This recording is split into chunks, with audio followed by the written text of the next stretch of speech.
Hi, I'm Dr. Mitzi Crockover. Welcome to Beyond the Paper Gown and part 2 of my discussion with Leslie Ford, founder and CEO of Mom's Hierarchy of Needs. Leslie is a former marketing and business development expert who used her own experience with burnout and her research skills to study the challenges moms and other caregivers face as they try to juggle family, caregiving, and work. She found that for most of us, caring for ourselves ends up on the bottom of our priorities. Not a real surprise, right? So she developed a graphic of this called the Mom's Hierarchy of Needs, and she created a program for moms to help them make sure to include themselves in their priorities. We talk about this program in part 1, along with tips for helping us to get a handle on our busy lives and making time for self-care. So do take a listen to that episode as well. On today's episode, we'll talk about the other part of her business, a consultancy aimed at employers who want to make the workplace more supportive of caregivers who are mostly, you guessed it, women and moms. We pick up our conversation where we talk about her work, focusing the bulk of this discussion on changes that can be made in the workplace, as well as policies she feels need to be adopted to support families with working parents and other caregivers.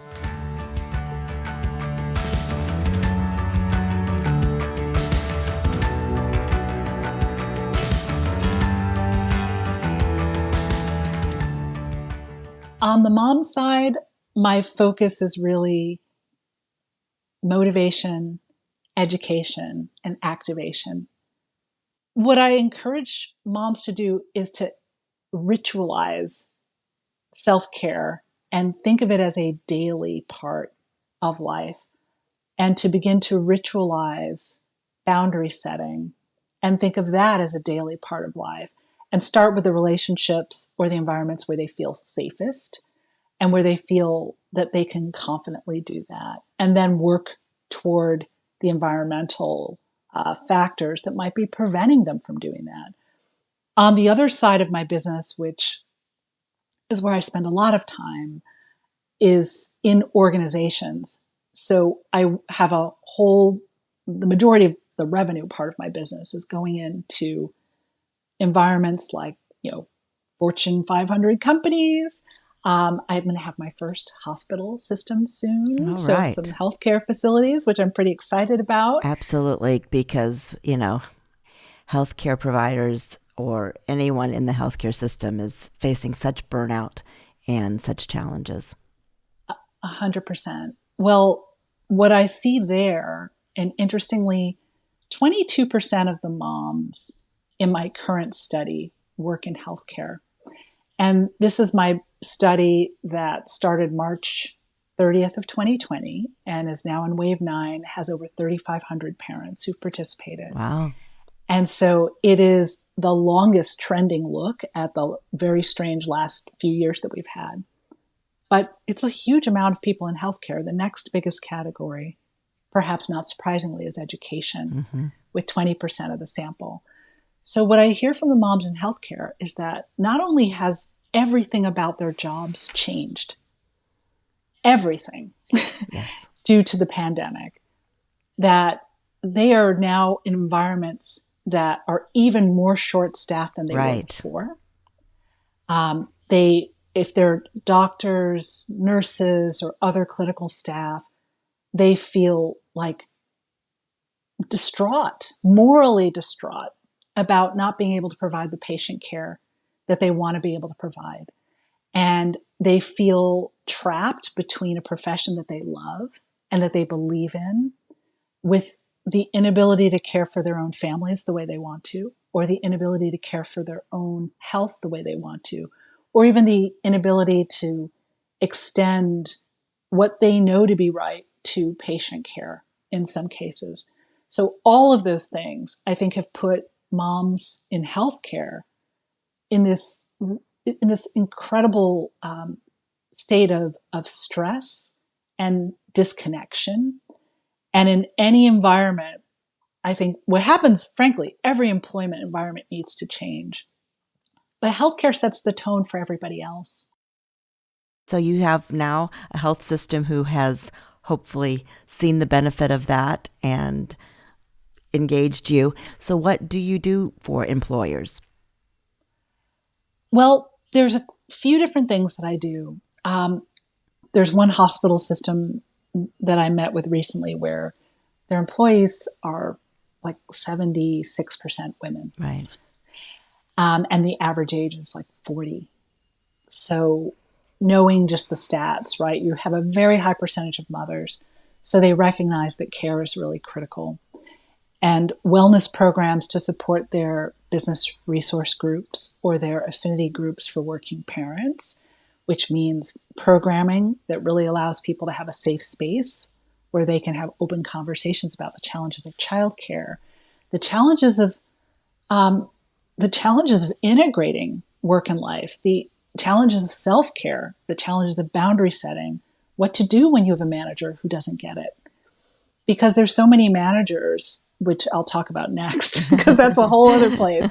But there's so many managers who haven't had the life experience yet. They've never cared for anyone. They're not parents. They don't have elder care responsibilities. And they have lots of discretionary time. So they don't understand what it's like to be, responsible for a team that has to really integrate work and life in a different way than they do. So all of those things, we just kind of create a safe space. I have the wellness app, so we will run challenges and do goal setting and really focus on the self-care component and the self-advocacy component. On the system side, with managers, I really talk to them about not just what is, mandated, but what are your norms? Like if you're telling someone that you believe in their work-life balance, yet you're sending them Microsoft Teams or Slack or instant messages at 9:00 at night, that's inconsistent. And what's going to happen is the mom at 9:00 at night or 10:00 at night, she's still doing 100 other things, right? She's trying to get her kids to bed. She's trying to organize, clean up, because, disproportionately, every study, not just mine, globally, women do twice as much childcare and twice as much household work when partnered to a male. So she's doing all those things. You've sent out this really fantastic assignment. She's still going to break herself in half and respond to it at 11, but she's going to respond to it after everybody else on the team has responded to it. And then 6 months later, she's not going to get promoted and she won't know why. And that's what managers can do differently. They can schedule send their messages to create equitable access to those plum assignments. Managers can ask people how they're doing emotionally, not just how they're doing with the work or how the to-do list is going, but a lot of the challenges people face. I've had people on my teams, I've managed a lot of people over the years. I've had people who are depressed. I've had people who are bipolar. I've had people with terminally ill spouses. I've had people with high-risk pregnancies. And I've honored that they would confide these things into me because they knew that I cared. And I asked them how they're doing. And if you don't have a one-on-one meeting with your team, they'll never tell you these things. These are so personal. They need to have space to do it. So I tell managers to create that space, to look at equitable meeting times. Please don't schedule meetings at 8 and 9 a.m. when most people are still dealing with childcare issues or possibly even elder care issues. Please don't consider the happy hour as the mandated team event, because if you have small children, you don't want to go to happy hour. You don't want to go to that late night event, or you might want to, but it's going to cause so much havoc in your household that you don't want to be forced to make that choice. So leaders and workshops for leaders on how to be equitable, transparent, and thoughtful of parents and caregivers with how they assign work is a critical part of what I do, because even the most Jedi level boundary setting parent, when they meet with a manager or an infrastructure that doesn't value caregiving or understand what caregivers need, then it doesn't matter if you get the hairy eyeball because you have to go pick up your kids, then it doesn't matter what the policy says. So managers are a really critical part of changing work life for parents. It's interesting, and this is just a small example, but it meant so much to me. When my daughter was young and I was working at a large corporation, it was her first day of kindergarten, or pre-K, I should say. And I said to my my boss, basically. I said, I'm going to be a little bit late. I'm going to take her to, her first day. And he looked at me and he said, absolutely. He said, there will always be another meeting, but you'll never have that first day of taking your child to school. I didn't expect to get too much pushback, but the fact that he even said that was just so meaningful. So, again, those little things I think are so important. It's huge. I'll just add one thing. I really emphasize this with the dads, because the dads still have a disproportionate level of time choice and often control over their schedules in the workplace that the moms don't have. And I tell the dads, like, if you're going to that game or if you're doing pickup or drop off, be transparent about that, because all the moms will feel 1,000 times better. And the leadership will realize that caregiving is not gender assigned, that there are many people exercising care in the workforce, and normalizing care and what it means in the workforce is really important. And going back to what you just said about, having a manager say, how are you? My sense is that people are afraid to do that because they won't know what to do with the answer, or they don't want to be intrusive, or they don't want to say the wrong thing. Do you counsel the managers about how to handle that? I do. And it's really interesting because I've had this conversation a few times in leadership team meetings or manager meetings where there's like a lawyer in the room or an HR person in the room, and they're like, wait a minute. And, what I say is, here's what I have done with my teams over the years and what I still do. Sometimes I'll say, you know what, I'm taking off my company hat right now. This is just me. How are you doing? And this information doesn't go anywhere further. How are you doing? Can I do anything to support you? And then you might say, you know what? If you're going through something really difficult, we might actually have great resources through the human resources team and through our benefits that can support you right now. If you're comfortable with it, I'm happy to ask someone from the HR team to set up a confidential conversation with you just to learn more and to share what's available. Would you like me to do that? Always give the person the choice. And I've had people say, yes, that would be amazing. And I've had people say, well, no, not yet. I'm going through a series of, medical appointments or scans, or my partner is getting scans, and in a month I'll know more about what we really need. So I think you can always be human. There's always room for it. People always appreciate it. And we're not robots.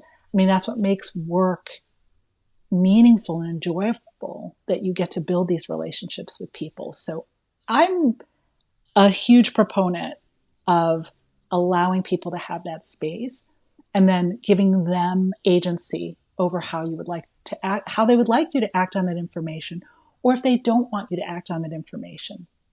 But I think just having that question asked tells them that if at some point in time they do want help or support, you're willing to do that. Absolutely. And there's a huge mental health crisis right now. Yes. And I see it in my data. And people in the workforce, managers, workers, everyone is seeing it surface and bubble up in different ways. And being able to assess, are people doing well? Are they at a breaking point? Do they need more support?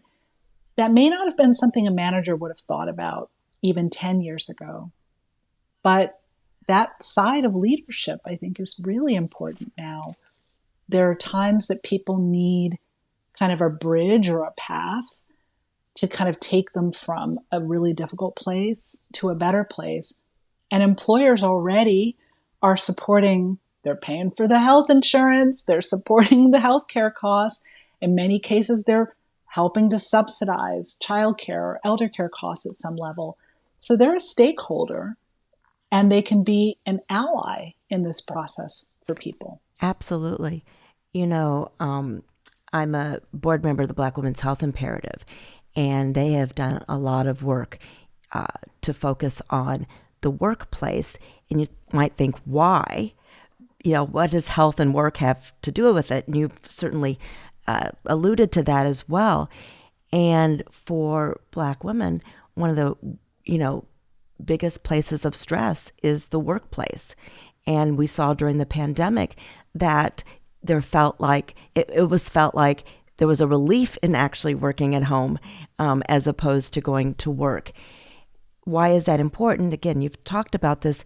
The stress effects on health are significant, and we see that borne out. And so, not to make this a commercial for that, but they are working on a workplace focus on just looking at fair work, right? But it also involves policy. And so you've really talked about, so many things that are not in the individual's control, that we need some systemic changes. So talk a little bit about your work in that and where you think we need to go. Absolutely. And I'm glad that you shared that and kind of raised it in that way, because when you look at Black women's health, or when you look at other underestimated groups or underrepresented groups, even if you're a very good boundary setter, your boundaries may not be respected, or your boundaries may not be seen. And that inevitably puts people in this place of choice. Like, do I stay in this really toxic environment or unpsychologically safe environment? Or do I jeopardize my earnings and my income and my family's security? And it's an untenable choice for people to make, and one that many people can't make. So they stay kind of locked in indecision and regret, right, working in environments that are miserable. But there's 4 pillars that emerged in my research pretty early on. One, psychological safety. And that is, table stakes. You have to create an environment where at all levels, and this is what I encourage leaders to do and managers, model vulnerability. If you're having a bad day, say you're having a bad day. You don't have to tell people the details if that doesn't feel comfortable for you. But if you've had a bad day, then I can tell you everyone else on your team is suddenly going to feel permitted that they can have a bad day and they can talk about it. And that's okay. Allowing people to make mistakes in their work. The checks and balances have to be there, but you have to give people room to be human, to make errors, to recover from errors, to feel like it's a psychologically safe place. The second big one is flexibility. And what drives me crazy is that flexibility has started to become synonymous with remote work. And that's one type of flexibility. But as you well know, right, there's people right now in labs, in hospitals, in grocery stores, in banks who cannot work from home and do not have remote home work choice. But any job, even if it is not remote, although for moms, remote is magical, right? Moms want not to go into the office every day. And I would say most people want not to go into the office every day. Exactly. So I'll tell people, manager people, like, hey, can you strip out some of the location-centric work? So, flexibility might be hours, might be location. Flexible expectations. People are telling me all the time, especially the medical folks, the doctors, the nurses, the clinical staff, they're saying, well, I have the same patient load, but I have to fill out 10 times as much paperwork for each patient. Or I'm being asked to call upon nurses for late night rounds when I don't have anyone to call upon. I'm calling on the same pool of people and they're exhausted. Or I can't see my patients fast enough. And that's making me feel, what they describe is like a form of heart sickness, right? It's like moral fatigue. It's a sense of disconnection because they can't do their work the way they want to do the work. When you were talking about it earlier, the term that came up to me was moral injury. Yes, absolutely. I see that in the study. And I think giving people flexibility about how they do the work, how they solve the problem. If somebody is being asked to do the same thing with less resources, ask them what would they like to change? Don't keep asking them to meet the same bar when they don't have as much money or as many people or as much time. So that's a huge one. The next pillar is really mental health care. Early in the study, there was a mom. She said, I know I'm not doing well. I really need to find a therapist, but I can only meet with somebody who can do text messages. I don't have time to talk to anybody. I had another mom in the study, and this one always stands out for me. She said, this was kind of at the height of the pandemic. She said, my straight A, outgoing high school son is now failing every class and won't leave his room. And I need to find a therapist for him. And people are just under so much emotional pressure. And whatever mental health conditions people may have had that required treatment before have been exacerbated now. And being able to access practitioners, as you well know, is really difficult. Yes. So I tell employers, curate, find a good list, get your people seen by somebody, use your power in that way, subsidize and destigmatize mental health care. If managers are comfortable saying that they're leaving early to go to see a therapist, tell their people that so their people feel like they can, on work hours, see a therapist, because as an organization, you will be 1,000 times more effective if people feel supported and feel mentally strong. And then the fourth one is childcare or elder care. Subsidizing, curating, and destigmatizing. People are really struggling to get healthcare support. And what I've had to tell hospital systems, and sometimes it requires a custom solution, because what I see is if a nurse or a clinical staff member who's not a doctor says, who's going to come watch my kid at 5:30 in the morning? I can't afford to have, even if you can have in-home care, which is wildly expensive, are you going to have an in-home caregiver who comes at 5:30 in the morning? I mean, you're not. You're setting up people to either choose the job or choose their families. Yeah. So, maybe you can repurpose some conference rooms and bring in some caregivers and help people before school with that early shift time where there is no childcare available. That might be an option. I've talked to hospitals about that. The other option might be that you don't have to have 12-hour shifts. Do you really have to have 12-hour shifts? Like, why? I understand there's a patient-facing component, and I'm not dismissing that. But if you can't keep people because they can't work 12 hours in a row, especially if it's like from 5 a.m. to 5 p.m., you have to experiment and pilot with different models and see if you can fill your capacity constraints in different ways. That makes a lot of sense.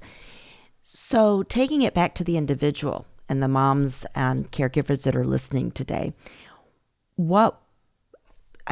my guess is that some will, or maybe many, would feel very reticent to address this with their employer. So what advice would you give them?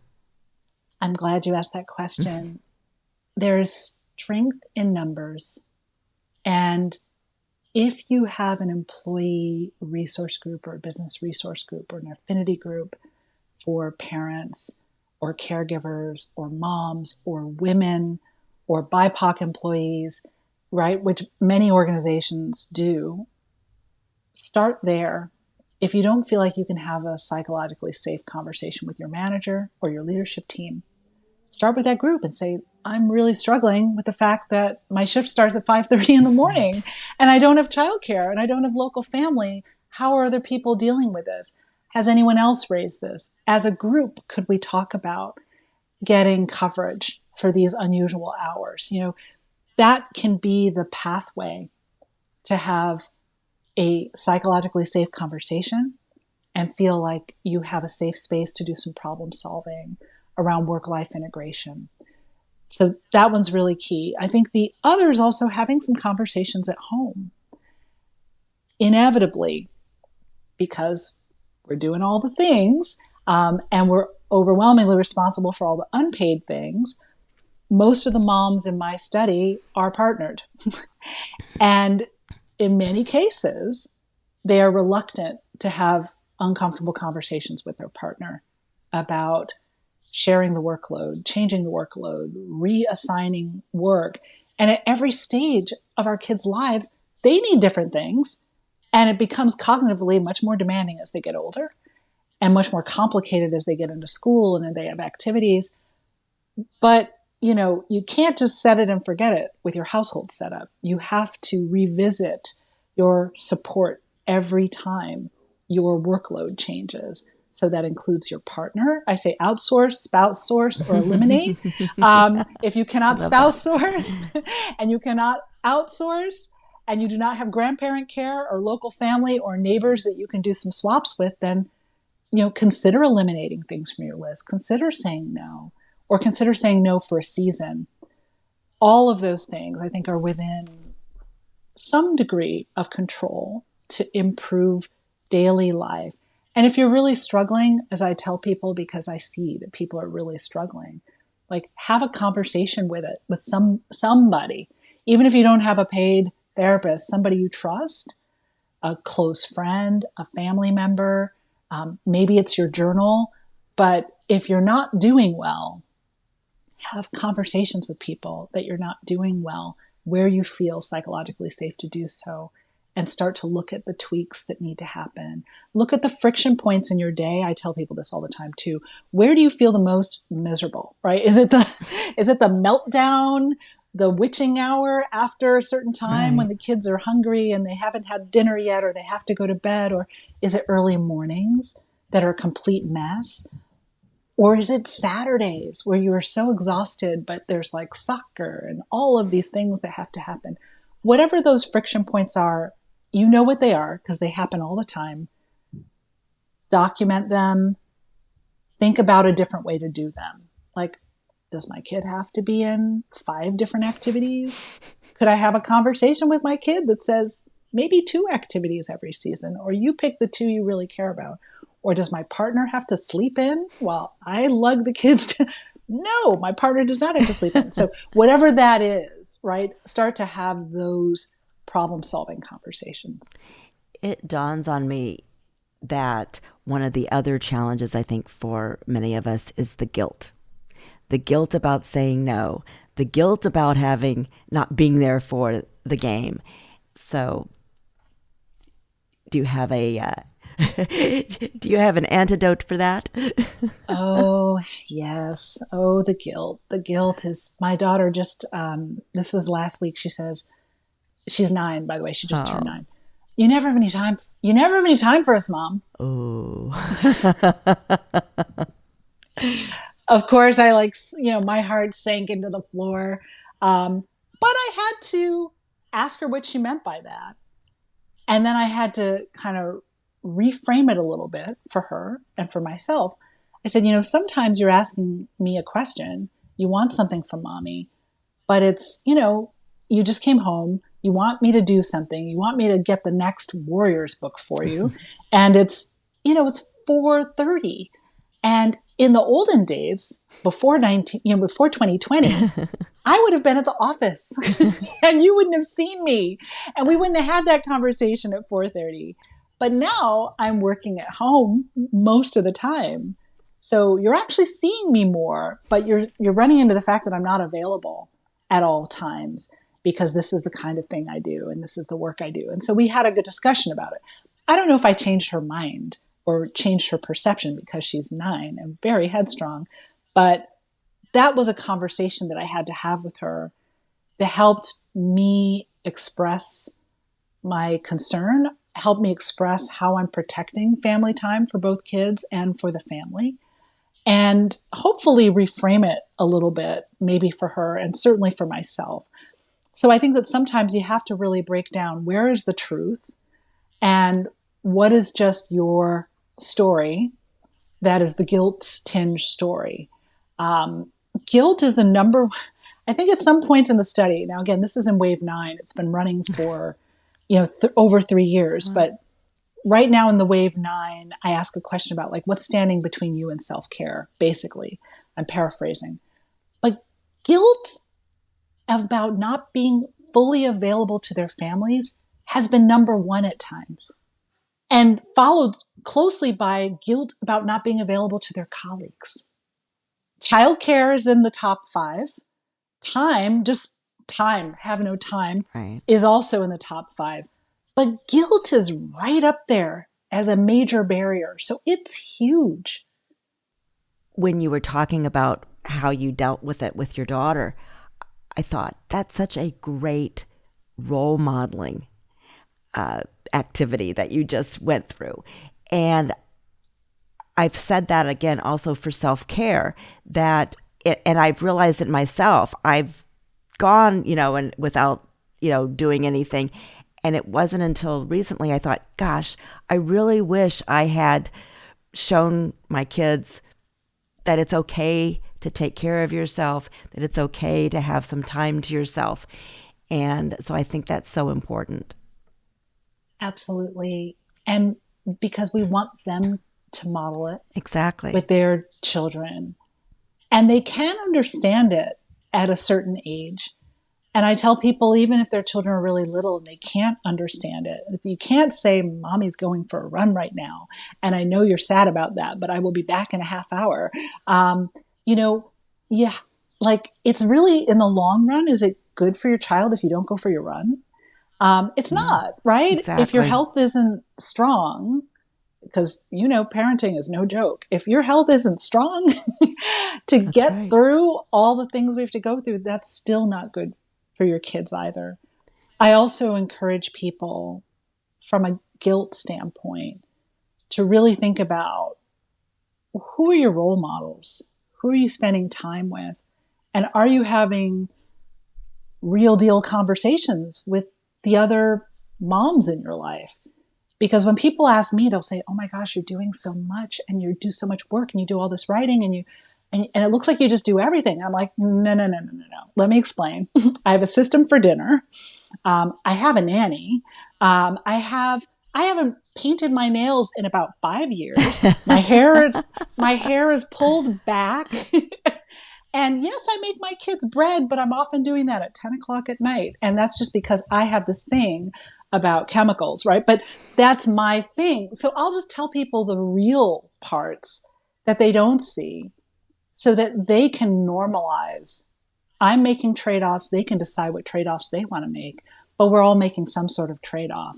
Nobody is doing all the things. Right. Not a single person. You cannot do it all. Mm-mm.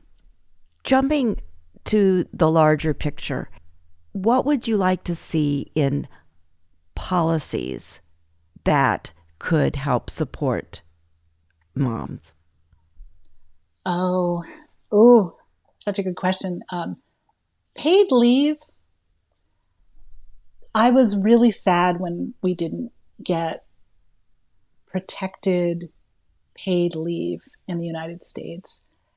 So many moms go back to work after all of the physical demands of giving birth, and they're not ready, and they don't have childcare, and they feel horrible. And nothing good comes from going back to work after 2 or 3 weeks because you need your paycheck. So we're one of the few countries in the world that doesn't protect paid leave at a federal level. I think that is huge. And I think, frankly, anyone, not just a mom, anyone who has a care need, should be able to care for themselves without worrying about losing their jobs and having the choice between their health and their income. Sure. Because unfortunately, right, in our culture, in our society, people are trading off money for health all the time. Even that, getting to that last email at 10 o'clock at night, you're making a trade-off on your health, right? You should have gone to sleep 30 minutes before. And you should have closed your screens 2 hours before so you could get the sleep. Exactly. And it's a cycle. And it's a cycle that I think as a generation, and hopefully with our children's generation, like we have to break this false choice that we need to be always on, always in service, working at insane paces, and abandoning self-care to be financially stable. Because right now, that is kind of the choice a lot of us have to make.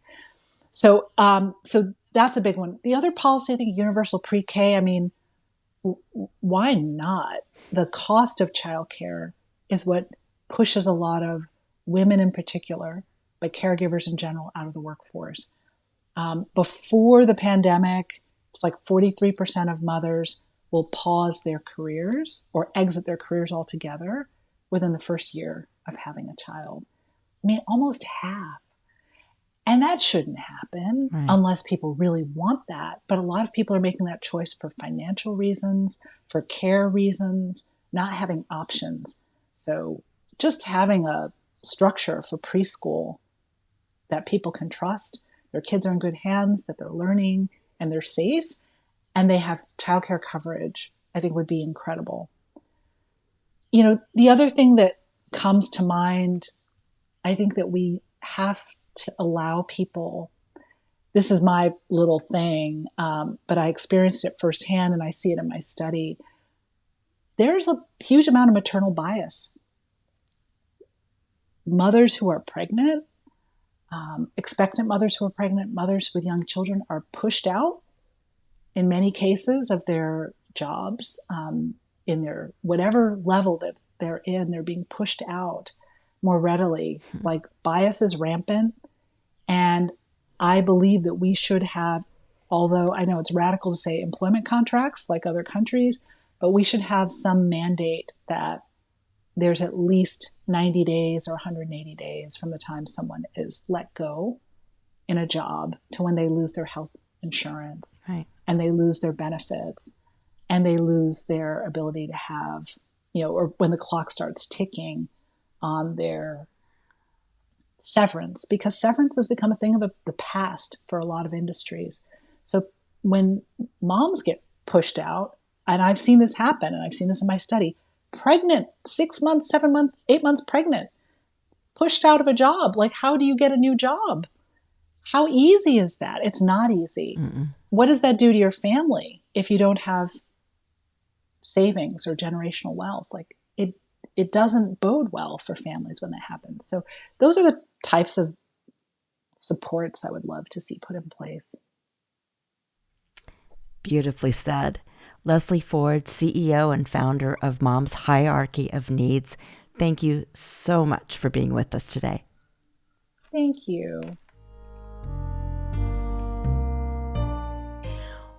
What I enjoyed most about this conversation was that although it doesn't always seem like we have a lot of choices, there are in fact a real breadth of options and opportunities we have to make our lives more manageable. We can start with ourselves, of course, and our self-care. And if you haven't had the chance to hear the first part of my conversation with Leslie Ford, I hope you will take a listen. She gives some really good advice. But as you heard today, there are opportunities to change the work environment, which can make it more fair, more conducive to caretaking, and in the long run, healthier, and I'm certain, more productive. So whether you're an employer or employee, Leslie gave some great recommendations that you can take action on right now. And something we can all do together is to educate our lawmakers, advocate, and vote for the kinds of policies that support families, and especially moms, so that parents can stay in the workforce, do their best work, and provide for those families. And if you're interested in learning more about Mom's Hierarchy of Needs, we'll post the information in our podcast notes. And Leslie is offering a discount to our listeners for a limited time. We'll put information about that in the notes as well. I hope you enjoyed this episode. If you do, I'd really appreciate it if you take a moment, even right now, and rate us on your podcast platform, as well as subscribe to the podcast. It really does help us. You can also sign up for our newsletter at beyondthepapergown.com. Check out our second annual holiday gift guide with discounts on products, services, subscriptions, and more from entrepreneurs working to make our health better. And there are some great self-care products you won't want to miss. And of course, you can follow us on Facebook, Instagram, YouTube, and LinkedIn. Thanks for listening and take good care.